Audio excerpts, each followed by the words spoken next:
Hello and welcome to today's video. And yes, I've got a bit of a strange title, but I'm hoping the message I'm going to share with you helps you and makes you think.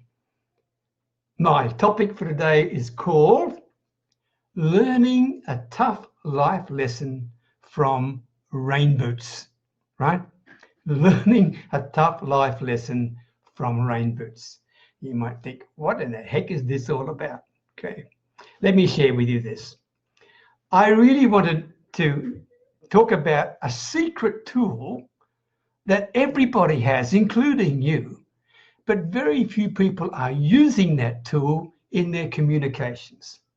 And to be quite frank with you, if you don't use this tool, this secret tool, when you communicate with people, then your chances of really connecting with them are not too darn good at all right? So to help you appreciate what this secret tool might be, I want to share with you a story, okay? And for those who don't know who I am, let me introduce myself first. My name is Peter Beckenham, the village marketer, and as always, talking to you from my little Thai village, way up near the Cambodian border. My story today is about learning a tough life lesson from rain boots. Now, rain boots, I don't know where in the world you live. Maybe you call them galoshes. Maybe you call them wellies if you're United Kingdom. Maybe you call them gumboots. Whatever it is, okay? The message is this. Many years ago as a teenager, because I'm an oldie now, right? Many years ago as a teenager, at Christmas, we had our grandmother living with us. And we were delighted because she was a fantastic cook. But for you guys who are watching, think about that. That means you had your mother-in-law living with you for 25 years, right? Anyway, we call her Gram, okay? And Gram was a tough cookie, but she was also very wise, very smart, and to be quite honest with you, taught us some great lessons. And this is the one she taught me in particular, okay? You see, it was Christmas time. And under the tree were all the presents. And of course, you know, we're all allowed to shake them a bit, but not too much, right? And the one I got from Graham was a really big box, right? So I was getting pretty excited about this. The other two, my other two brothers, their boxes weren't quite so big, but it doesn't matter, right? And they opened their presents and I waited to see what they got. And they were excited. And so I was like, wow, that's really good. I mean, Graham had given them exactly what they wanted. So by the way, if Jim, you're watching, you probably can recall this. Anyway, that's my brother I'm talking to, right? Now, so I got the chance to open mine. So I tear the paper off it, right? Okay, and open up the darn present that I'm getting. And all I saw was a dirty old pair of rain boots. That's it, a dirty old pair of rain boots. And I'm thinking, what in the heck is going on here, Graham? Why are you doing this to me? And to be honest with you, I just looked at him and I thought, So we had another chance to open the other presents, etc. And then we had Christmas lunch. And during Christmas lunch, my father kept looking at me, right? And because my father was a tough cookie, I can tell you. But he didn't say anything. And in the end, after dinner, after the lunch, he called me, he said, come here, Peter. He said, did you open the card for me, grandmother? I said, oh, no, I didn't. He said, I would strongly suggest you open the card. By the way, here it is. Because I know you didn't even open it. And my grandmother was sitting at the table, right? So she didn't hear this bit, but by the same token, I knew that she was aware I hadn't even opened the card. And by the way, here's the card. I've still got it. It's a bit squabbly. Let me read to you what's in this card, okay? And it says, my dear Peter, I'm very proud of you and what you've done in sport and in school.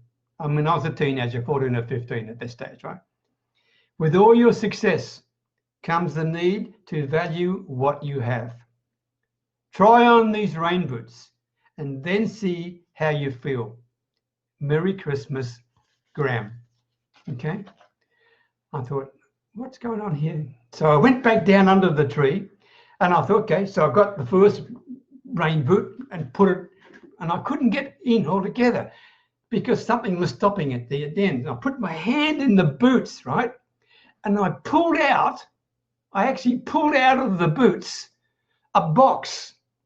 And within the box, I opened the box up. Oh, blimey, Charlie. In the box was something I had truly wanted, because we're involved with competitive swimming and track and field and things. And she had given me a watch with a stopwatch in it. And in those days, that was pretty darn special. And I'm thinking, I'm ashamed. I'm thinking I'm excited and everything else. So I stuck that boot on, right? They grabbed the other one to put that on as well. And I was going to go up the stairs and show Grandma I got it. But the other one I couldn't get on either. And I put my hand in that box, in that boot, the right boot, and pulled out another box. And in that box, I opened it up, and I really had a big, I got emotional then. Inside that box was a very little note. I haven't got the note anymore, and I can't remember the exact words, but it was on the lines of this: here's the medals that you are so proud of before from your grandfather. The medals from World War I. I'm passing them on to you. Please take good care of them. Whew, I thought, I got the present I really wanted, and then I got this extra gift, and they were wrapped up in a pair of gumboots that I completely ignored. Completely ignored. I mean, how do you think it made me feel? I was ashamed.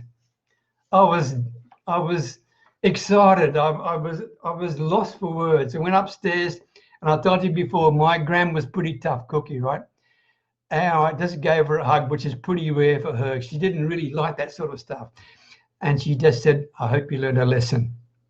And I can tell you, it's a lesson I have never, ever forgotten. Do not ever prejudge things too quickly. Do not do that, because I can tell you, you will miss out on a lot of opportunities. And why I shared that story with you, and by the way, I'm sorry if I'm not mentioning your name, but Facebook's not giving me anyone who's watching. I can't see any comments. So I'm hoping you are still with me, okay? Bear with me in this. And because I normally acknowledge who you are. I'm really sorry, but I can't see anybody, okay? So the bottom line is this. I tried to share in that story the missing tool that many of you have in your communication. And thanks for the love. I don't know who it's from, but I'm loving you back, right? The missing tool you have in your communication is emotion. Emotion. This is key to you, right? Emotion is the key in your messaging, in maybe your Facebook Lives, in your posts, whatever it is, okay? And when I'm saying to be emotional means be vulnerable, be the real you, be the imperfect you. But more importantly, let your passion for what you do shine through, okay? Forget trying to sell your stuff. Just believe in you and let the passion of what you do and the belief in the impact and the help you can give to people shine through. If you can do that, I can tell you, your sales will take care of itself, because people love the emotion, and they love reality, and they love honesty, and they love truth and integrity. So to finish with, I want you to ask yourself 4 questions, and please write these down, because you don't have to answer to me, but write these down, and you need to answer them to yourself. The first question is this: what are your intentions when you are communicating? What really are your intentions when you communicate? And I wish I could see who was watching, because I know there's people watching, but I can't see the comments. So what are your intentions when you communicate? In other words, I'm saying, how deep are you getting with your potential customers, your prospects? How deep are you getting? Are you just doing superficial at the surface, or are you actually really getting to know them? And the only way to really get to know them is to introduce some emotion into the discussion, into the communication. As I said before, right at the beginning, if you don't have this secret tool, emotion, then your chances of really connecting with people are pretty bloody limited, right? The second question I want to ask yourself is this: how much is your audience, your target audience, your niche, how much are they seeing the real you? How much are they seeing? Are they seeing anything about you or not? Are you being someone you're not really want to be because you're trying to impress people, or you're ashamed of yourself, or you're scared to let people see who you really are? It's a question to ask yourself. And that leads into the third thing, and that is this: are you sharing all your story or are you only sharing parts of it, right? Because you've got some emotional blockages yourself, and there's some parts of your story you just can't share, right? If that's the case, think carefully about the stuff you can't share. It may very well be the stuff that resonates with people and connects you with people who finally think, wow. If that's what he or she is like, then maybe I've got a chance to succeed as well. Right? So share your story and look at the stuff you're not sharing and think, why are you blocking it? Okay. Now, I don't mean you have to share everything in your life. I'm just talking about the key elements from a story. And final question is this: how can you add more emotion to your messages, to your posts, to your videos? In other words, to get a deeper connection with your audience. How can you go about doing that? They are my thoughts for the day. I really hope you found it of help and of interest. And again, I apologize for not acknowledging anyone who's watching, because I truly haven't got a clue. Okay, and Facebook showing me nothing. Here's my call to action. Okay, and if you're interested, message me. It's a very good video, even though I did create it myself. It's a video called How to Be a Better Communicator. How to be a better communicator. If you're interested in that, send me a message and I'll be delighted to share it with you. Now, let me just see if I can. I'm trying to work out why Facebook's not letting me see anything. Nothing. All right. Thank you for watching. Thank you for sharing with me. Thank you for keeping with me, even though I couldn't comment to you. Thank you for the loves and the likes. That's very special to me. I truly appreciate it. And I'll go back and see if I can find comments and I'll respond to them after the video is done. All right. Many blessings from Thailand. Best wishes. Lots of love. Bye for now.